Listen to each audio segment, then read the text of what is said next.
14 जुलाई 1518 Strasbourg की एक पतली सी गली और दोपहर का वक्त था। उस समय पर गर्मी इतनी ज़्यादा थी कि पत्थर तक दब चुके थे और उस गली में एक औरत थी। वो खड़ी नहीं थी, बैठी नहीं थी, बल्कि वो नाच रही थी। लेकिन मिस्टीरियस बात यहाँ पर यह थी कि ना तो वहाँ पर कोई जश्न था, ना कोई फेस्टिवल, ना कोई वजह और ना ही कोई म्यूजिक। लेकिन बिना किसी के बारे में सोचे हुए, बिना हिचकिचाहट फील करे हुए वो लड़की घंटों तक नाचती रही। यहाँ तक कि दिन से रात हो गई थी, लेकिन उसने फिर भी नाचना बंद नहीं करा। उसका पति वहाँ पे आया उसके सामने। उसने उसके हाथ पकड़े, वो रोने लगा, उससे मिन्नत करने लगा, लेकिन फिर भी कुछ नहीं हुआ। उसकी बॉडी इतनी ज़्यादा एग्जॉस्ट हो गई थी कि वो फाइनली रात में गिर पड़ी। तब लोगों ने सोचा कि अब शायद से सब कुछ खत्म हो जाएगा। लेकिन अगली सुबह अपने सूजे हुए पाँव के साथ वो फिर से नाचने लगी थी। लेकिन इस बार उसकी नजरें कहीं दूर पहाड़ की तरफ थी, जैसे कि वो कुछ ढूंढ रही हो। और ऐसा करते करते इस औरत को देखते हुए 30 और लोग उस जगह पर नाचने लगे थे। लेकिन ये प्लेग सिर्फ एक ही औरत तक सीमित नहीं रहा था। उस औरत को जिन भी लोगों ने देखा था, जो भी लोग उसके ऊपर हंसे थे, ये कर्स, ये प्लेग उनके ऊपर भी फैल गया था बिना किसी कांटेक्ट के। और देखते ही देखते पूरा का पूरा शहर यहाँ पे पागलों की तरह नाचने लगा था। लेकिन आखिर ऐसा क्या हुआ था 1580 में जो कि ये प्लेग इस शहर में आया भी था? इसके पीछे का रीजन क्या था और आखिर इसका क्योर क्या था? आज हम इसी टॉपिक के ऊपर डिस्कस करने वाले हैं इस वीडियो में। And this is the history of the dancing plague of 1580।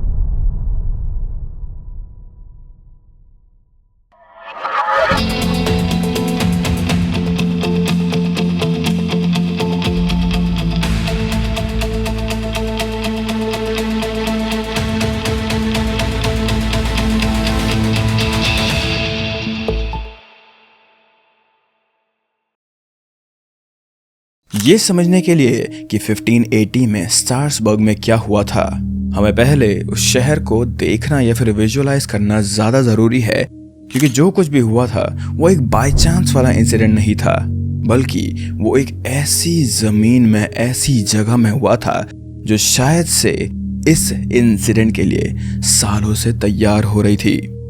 Strasbourg उस वक्त होली रोमन एम्पायर का एक इम्पॉर्टेंट शहर था, जो कि आज के फ्रांस में है।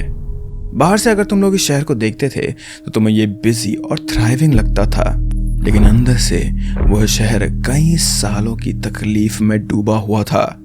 वहां फसल के बाद फसल खराब होती जाती थी। उनके बाजार में काफी सारा अनाज था, काफी सारा धन था, लेकिन सिर्फ उन लोगों के लिए जिनके पास पैसे होते थे। और जो गरीब लोग होते थे वो खाने तक के लिए चर्चेस से उधार लेते थे, और वो उधार भी उन्हें उस समय पर इतने ज्यादा भारी ब्याज के साथ वापस करना होता था कि जिंदगी भर वो उस ब्याज तक को नहीं चुका पाते थे। और इन सारी चीजों के ऊपर से as if this was not enough, उन लोगों को एक नई पेनफुल बीमारी से भी जूझना पड़ा था, जिसका नाम है सिफिलिस। और ये बीमारी, ये डिजीज पूरे के पूरे शहर के अंदर तक घुस गई थी। और इस जगह में प्लेग यादें अभी भी ताज़ा थी, क्योंकि यहाँ लेप्रेसी की बीमारी भी पहले हो चुकी थी।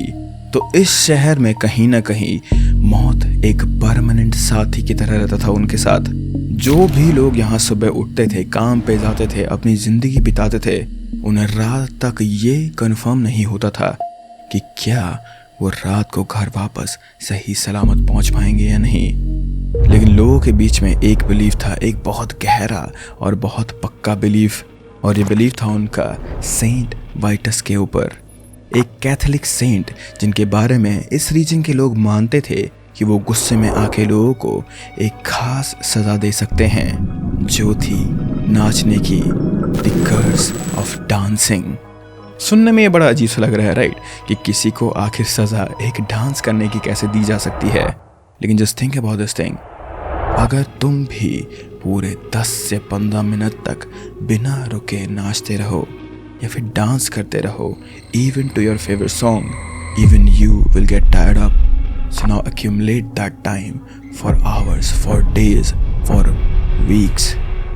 उनका श्राप कुछ ऐसा था, स्पेसिफिकली जो कोई भी पापी इंसान नाचेगा वो रुक नहीं पाएगा और वो तब तक नाचता रहेगा या फिर डांस करता रहेगा जब तक या तो वो माफ़ी ना मांग ले या फिर उसे मौत ना आ जाए.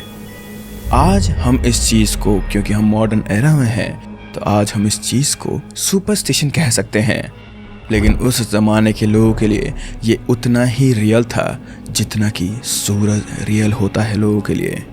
एक बारी जो सेंट वाइटस ने बोल दिया होता था, जब अपना श्राप दे दिया होता था, तो उन्हें पता था कि उस आदमी पे उसका प्रकोप होना पक्का है. और इस कर्स की अहमियत भी लोगों को तुरंत नहीं बल्कि बहुत देर बाद समझ आई थी.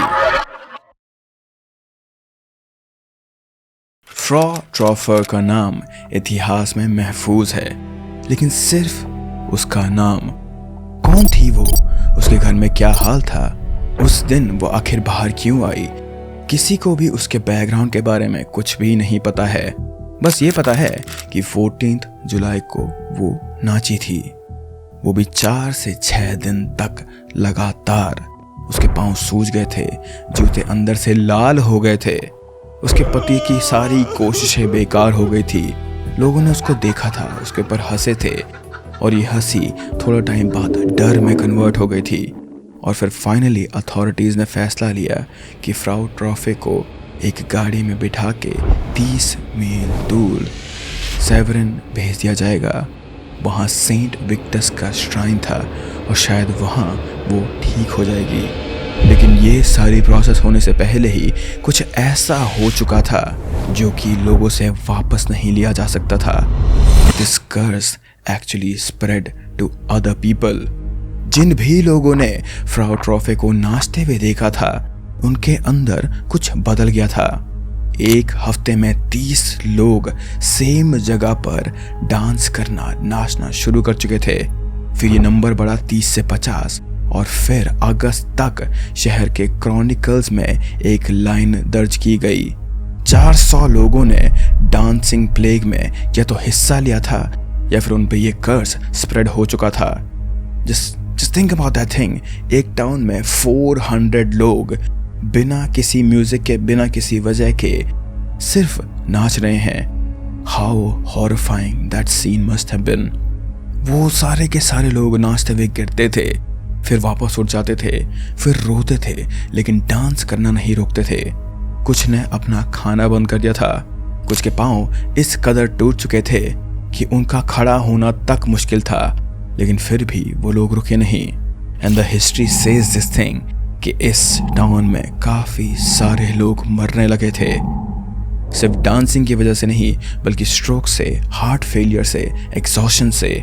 और एक क्रॉनिकल में तो ये तक दर्ज है कि एक दिन में इस टाउन में सबसे ज़्यादा मौत रिकॉर्ड करी गई थी, which was 15 people. Now, this might again not sound much to you, लेकिन just imagine yourself in that town. तुम वहाँ पे खड़े हो, तुम शायद से अपने मॉम या फिर डैड को देख रहे हो. वो अचानक से अजीब सा बिहेव करने लगते हैं, वो रोते हैं, चिल्लाते हैं. And then suddenly your parents, your closed one, they start dancing and you cannot stop them ever. How would you feel? Now शहर की जो अथॉरिटीज़ थे वो ये सब कुछ देखकर बहुत ज़्यादा डर गए थे, क्योंकि उनके पास कोई आंसर नहीं था. सबसे पहला थॉट जो उनके दिमाग में आया वो था कि यहाँ पे फिजिशियंस को बुलाया जाए, उनका डायग्नोसिस किया जाए हॉट ब्लड के लिए. एक पुराना मेडिकल कॉन्सेप्ट होता है ये, जिसमें बॉडी के इंटरनल फ्लूइड्स अनबैलेंस हो जाते हैं और इंसान का बिहेवियर थोड़ा अजीब सा हो जाता है. लेकिन जब कुछ भी नहीं हो पाया और फिजिशियंस भी इनकी मदद नहीं कर पाए, तो खुद इन साइंस बेस्ड पीपल ने अथॉरिटीज़ को बोला कि प्लीज़ इन्हें बस नाचने दो, हमारे पास लिटरली आपके लिए कोई भी सोल्यूशन नहीं है. We really cannot help you any more, let them just dance and die. लेकिन अथॉरिटीज़ यहाँ पे नहीं रुके. उन्होंने इन लोगों के लिए स्टेजेस बनाए। हॉर्स मार्केट में, ग्रेन मार्केट में बड़े बड़े टेम्पररी स्टेजेस खड़े कर दिए गए थे। यहाँ पर म्यूजिशियंस हायर करे गए, यहाँ पे ढोल, बांसुरी, फिडल, बहुत सारी चीजें लाई गई थी यहाँ पे। बल्कि इन लोगों की ये डांसिंग कर्स को एनकरेज करने के लिए यहाँ पर हेल्दी डांसर्स भी लाए गए थे। और इस शहर ने खुले आसमान के नीचे सबके सामने एक स्टेज सेट कर लिया था। 1 महीने में यहाँ पे 400 लोगों के लिए एक डांसिंग स्टेज बनाया गया था। क्योंकि जो कोई भी लोग बाहर से आए हुए थे और ये सीन देख रहे थे, उनके लिए ये कोई मेडिकल ट्रीटमेंट नहीं थी, बल्कि they just got very scared. पर धीरे धीरे उन लोगों को भी पता चल गया था कि ये सब कुछ सेंट वाइटस का कहर है। But all of this did not help at all. Authorities ने सोचा था कि शायद से ये सब कुछ उनकी हेल्प करेगा उन्हें थकाने के लिए, पर फिर भी कुछ नहीं रोक पाए उन्हें। और तो और बाहर से जो भी लोग आ रहे थे उन्हें भी कर्ज के बारे में पता चल गया था। तो अथॉरिटीज अब पैनिक करने लगे थे और घबरा कर उन्होंने सारे के सारे स्टेजेस जो उन्होंने खुद बनाए थे वो सब तोड़ दिए थे। ऊपर से म्यूजिक और डांसिंग पे इस शहर में हमेशा के लिए बैन लगा दिया गया था। लेकिन फिर भी इस शहर में सिर्फ लिमिटेड एक्सेप्शंस थे, और जो सबसे ज़्यादा अफेक्टेड थे उन्हें गाड़ियों में बिठा के सेंट वाइटस के श्राइन भेजना शुरू कर दिया गया था। 3 दिन का सफ़र था बाय द वे। वहाँ लाल जूते पहनाए जाते थे, हाथ में क्रॉस दिया जाता था, पाँव पे कंसेंट्रेटेड ऑयल से निशान बनाए जाते थे, इंसेंस जलाए जाते थे, और प्रीस्ट लैटिन में कुछ मंत्र पढ़ते थे इन लोगों के लिए। एंड थैंकफुली ये रिचुअल उनके लिए काम में आया। सितंबर आते आते प्लेग रुकने लगा था और शहर ने फाइनली पहली बार महीनों में सांस ली थी। लेकिन फिर भी एक सवाल वहां पर था कि आखिर इस शहर में हुआ क्या। हिस्टोरियन जॉन वॉकर ने इस केस पे सालों तक काम किया था। कई एकेडमिक पेपर लिखे थे, एक पूरी की पूरी बुक भी लिखी थी उन्होंने। और उनका जवाब था कि एक मास साइकोजेनिक इलनेस थी, एक ऐसी कंडीशन जिसमें एक पूरी कम्युनिटी एक साथ फिजिकल सिम्टम्स एक्सपीरियंस करती है। Sounds too fake to be real, right? But still real symptoms जो जेन्युइनली फील होते हैं लोगों में, जिन्हें वो कंट्रोल नहीं कर सकते हैं, वो इन सारे लोगों ने एक साथ फेस करा था। जिस चीज की कोई फिजिकल कंडीशन नहीं होती है, सिर्फ एक ट्रिगर चाहिए होता है, और वो ट्रिगर बनता है शेयर्ड बिलीफ और शेयर्ड फियर के साथ। उस वक्त सार्सबर्ग में लोगों के पास एक रेडीमेड फ्रेमवर्क था समझने का, सेंट वाइटस का कर्स। जब फ्रायर ट्रोफे को नाचते हुए देखा था लोगों ने पहली बार, तो उनके ब्रेन ने एक चीज प्रोसेस की कि ये एक कर्स है, और एक इंसान जो पहले से इतने तनाव में था, इतनी तकलीफ में था, उसके लिए वो प्रोसेसिंग एक फिजिकल रिस्पॉन्स में बदल गई थी। वो भी नाचने लगा था जेन्युइनली, वो बिना अपनी मर्जी के। और बाय द वे ये आज भी होता है। 1962 में तंजानिया में एक स्कूल की लड़कियां घंटों तक अनकंट्रोलेबली हंसती रही, वो रुक नहीं पाई। 2011 में न्यूयॉर्क के एक स्कूल में 18 टीनेजर्स में एक साथ इनवॉलंटरी मूवमेंट्स आने लगे थे, और इस चीज का भी कोई फिजिकल कॉज नहीं मिला। And these are real documented cases with real patients and real symptoms. Mass psychogenic illness आज भी मेडिकल लिटरेचर का हिस्सा है, और 1518 में इसने एक पूरे शहर को अपनी गिरफ्त में ले लिया था। लेकिन सबसे हॉन्टिंग चीज शायद से ये है इस पूरे केस में कि जब अथॉरिटीज ने स्टेजेस बनाए और म्यूजिशियंस हायर किए थे, तो उन्होंने जाने अनजाने में इस चीज को और बढ़ावा दे दिया था। शहर ने ऑफिशियली सील कर दिया कि हाँ ये कर्स है, ये रियल है, और उस वैलिडेशन ने जो भी लोग डर में थे उन्हें और ससेप्टेबल बना दिया था इस चीज के लिए। बाद में जब श्राइन पे रिचुअल हुआ और प्रीस्ट ने कहा कि सेंट वाइटस ने उन्हें माफ कर दिया है, उसी बिलीफ ने उनको क्योर भी दे दिया था। दोनों बारी में वो लोगों का ही मन था जिसने यहाँ पे ट्रिगर का काम करा था, पहले डिजीज की तरफ और फिर ठीक होने की तरफ। एंड व्हाट अबाउट फ्रोट्रोफेहा, वो पहली औरत जिसने डांस करना शुरू करा था। उसे सेवरेनी भेजा गया था। लेकिन वहां उसके साथ क्या हुआ ये चीज अगेन किसी को भी नहीं पता है। क्या वो ठीक होकर घर वापस चली गई थी? क्या उसका पति उसे लेने आया था? या फिर क्या वो शहर से ही चली गई थी? Nobody knows this thing।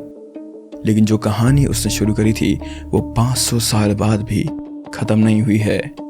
ये स्टोरी हमें एक ऐसी सच्चाई दिखाती है जो बहुत कम लोग जानते हैं। And it also reflects on humans brain. जो चीज़ें हम पूरी नहीं समझ सकते हैं उसके बारे में शायद से हमारा दिमाग जानता है।